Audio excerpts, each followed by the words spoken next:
hope you are a successful person in the future. Semoga Anda tergolong orang yang sukses di masa yang akan datang. Hai generasi hebat di masa mendatang, ayo pintar belajar fisika. Dalam video pembelajaran fisika kali ini kita akan membahas operasi vektor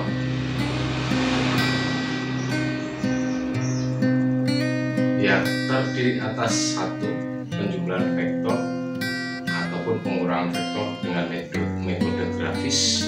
Yang kedua adalah dengan metode analitis.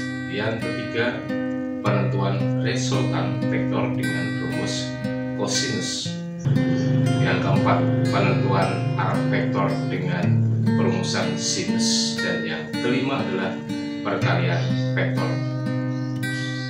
Yang pertama akan kita bicarakan adalah operasi vektor yang pertama, yaitu penjumlahan dan pengurangan vektor dengan metode grafis. Untuk fisika SMA kelas 11 kurikulum Merdeka, Let's Be Smart to Learn Fisik 2.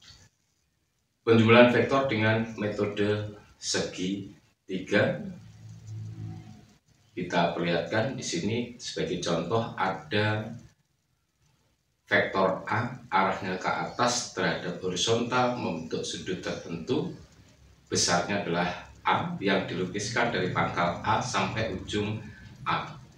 Kemudian mau dijumlahkan atau ditambahkan dengan sebuah vektor baru B yang arahnya tidak sama dan kelihatannya di sini nilainya juga tidak sama, yang besarnya sama dengan vektor B.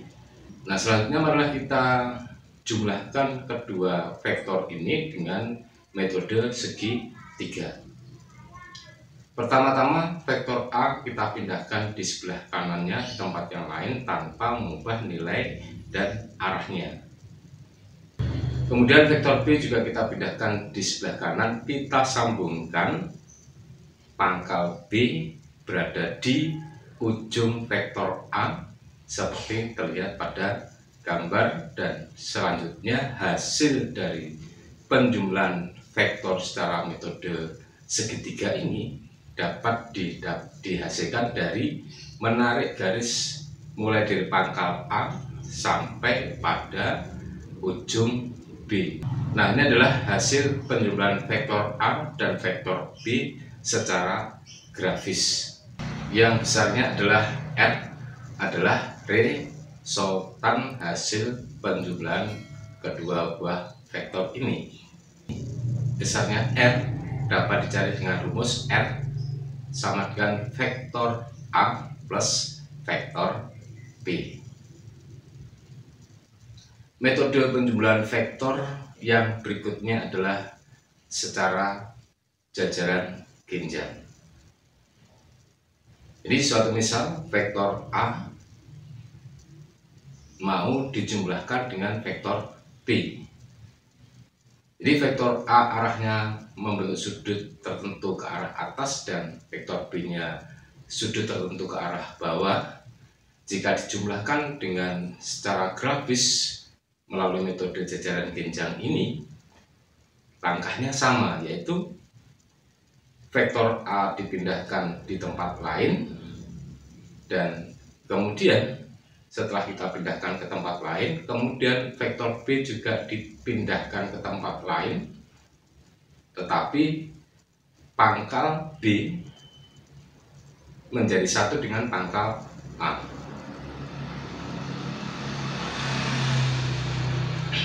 Jadi titik pangkal B satu titik dengan titik pangkal vektor A, kemudian kita tarik garis sejajar dengan vektor A dari ujung vektor B. Kemudian berikutnya kita tarik juga garis sejajar dengan vektor B mulai dari ujung A sehingga terdapatlah satu titik potong pertemuan antara kedua garis tersebut, dan kemudian dari titik pangkal A maupun B kita tarik menuju ke titik potong kedua garis yang saling sejajar tadi membentuk jajaran genjang, dan inilah besarnya resultan penjumlahan, yang mana besarnya resultan ini adalah sama dengan vektor A plus vektor B. Dan yang ketiga adalah penjumlahan vektor secara grafik ini dengan metode poligon. Metode poligon ini kita lakukan jika vektor yang mau dijumlahkan lebih dari 2, misalnya 3 buah. Vektor A ditambah vektor B ditambah vektor C. Nah, sebenarnya sama dengan metode segitiga, yaitu kita pindahkan vektor A di tempat lain, vektor B kita sambungkan dengan ujung vektor A titik pangkalnya, kemudian vektor C pangkalnya kita hubungkan dengan ujung vektor B. Nah, dari titik pangkal awal sampai ujung akhir vektor C kita tarik garis, maka inilah besarnya resultan vektor dari 3 buah vektor ini yang dapat kita lakukan secara poligon. Nah, contoh yang lainnya misalnya adalah seperti ini.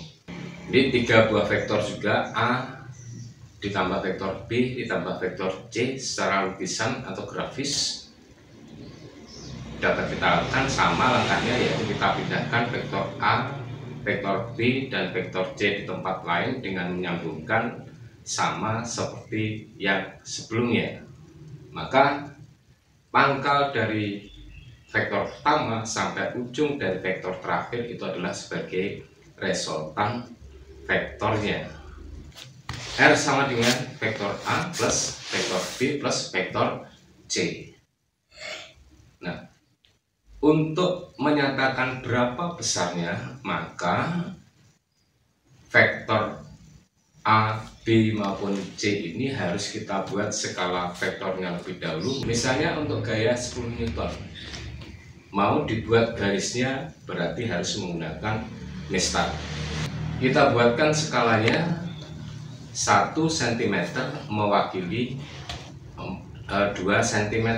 Maka vektor gaya tadi harus kita buat panjangnya adalah 5 cm. Dan resultannya, hasilnya kita ukur panjangnya dengan menggunakan mistar, panjangnya berapa, kemudian kita kalikan dengan skala lukisan tadi. Misalnya panjangnya ada sebesar 7 cm, maka resultan dari ketiga buah vektor ini berarti 7 dikalikan 2 sama dengan 14 Newton. Nah, berikutnya adalah pengurangan vektor dengan metode segitiga. Vektor A dikurangi dengan vektor B seperti nampak pada gambar. Caranya, pindahkan vektor A di tempat yang lain, vektor B juga di tempat yang lain, tanpa mengubah nilai dan arahnya. Jadi A kita pindahkan, kemudian B kita pindahkan. Karena B adalah sebagai pengurang, maka arahnya diubah menjadi berlawanan dari yang ada di soal. Itu arahnya misalnya tadi adalah ke bawah, diubah menjadi ke atas. Titik pangkal awal sampai ujung akhir B itu adalah sebagai besarnya resultan. Jika dirumuskan, hasilnya adalah R sama dengan vektor A plus negatif vektor B. Pengurangan vektor dengan metode jajaran genjang, misalnya seperti terlihat pada gambar, ada 2 buah vektor A dikurangi dengan vektor B. Langkah-langkahnya, vektor A kita pindahkan ke sebelah kanan tanpa mengubah nilai dan arahnya. Kemudian vektor B kita sambungkan pangkalnya dari titik pangkal vektor A.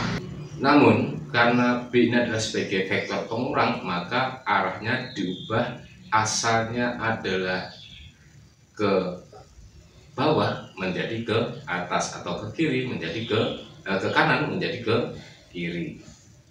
Kemudian kita tarik garis jajar vektor A dari ujung vektor B, kemudian garis jajar vektor B dari ujung vektor A. Titik perpotongannya kita hubungkan dengan titik pangkal vektor A, yaitu arahnya ke atas, berarti sudah kita dapatkan besarnya resultan hasil penjumlahannya, yaitu sebesar R. R sama dengan A ditambah negatif B.